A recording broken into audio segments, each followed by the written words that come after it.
صباح الخير، ساوند طيبين. النهارده تاني يوم العيد. كنت عايز اتكلم معاكم العيد وحلاوته. ايام زمان لما كنا ناخد فلوس جديده من اهالينا. ام كلثوم لما كنا بنشغلها يوم الوقفه يا ليله العيد. دكتور صفاء ابو السعود لما كانت العيد فرحه وماء ماء ماء.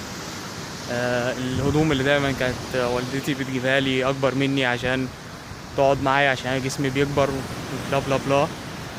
العيد اتغير. العيد اتغير زي ما كل حاجة بتتغير. مشاعر الناس بتتغير، آراء الناس بتتغير. حتى الرئيس أبو علاء مشي وجه مكانه رئيس جديد. كان في حاجات بس عايز أتكلم فيها. أولا البنات، يعني البنات ارحمونا شوية.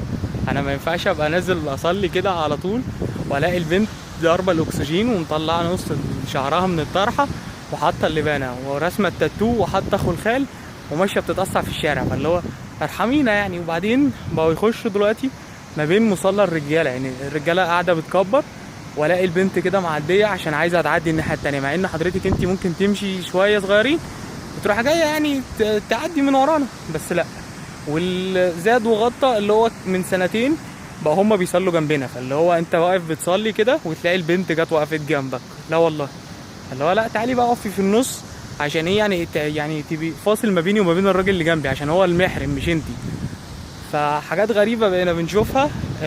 ده بالنسبة للبنات واللي بيعملوه.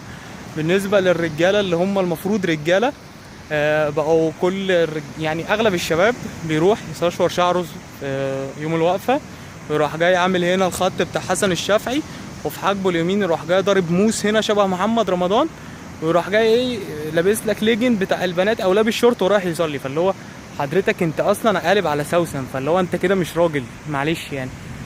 فحاجات بنشوفها مرار بصراحة وقلة أدب وقلة قيمة. تالت نوع بقى بيحصل اللي هو بنت أو ولد عنده 13 14 سنة يقول لك معلش أصل أنا النهاردة رايح أخرج صاحبتي أو أنا رايح خارجة مع صاحبي، أصل صاحبي مش عارف عازمني فين. فاللي هو أنتوا بتهزروا يعني. 13 14 سنة وعارفين الحب وعارفين كل ده، وتقول لك ده أبو آدم. آدم مين حضرتك؟ آدم ده ابننا اللي هيجي في المستقبل. حضرتك أنا 22 سنة 22 سنة علاقتي بالنساء، علاقاتي الغرامية بالنساء ولا الهوى. فاللي هو يعني انتوا مش عارف انا ايه اللي انتوا بتعملوه فينا ده.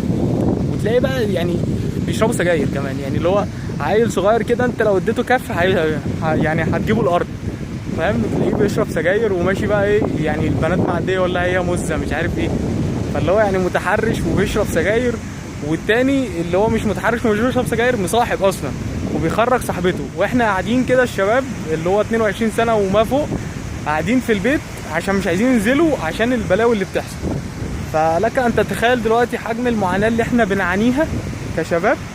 وربنا يستر علينا وعليهم، وربنا ينتقم من الجيل اللي طالع ده ويهديه، عشان فعلا الوضع بقى سيء جدا.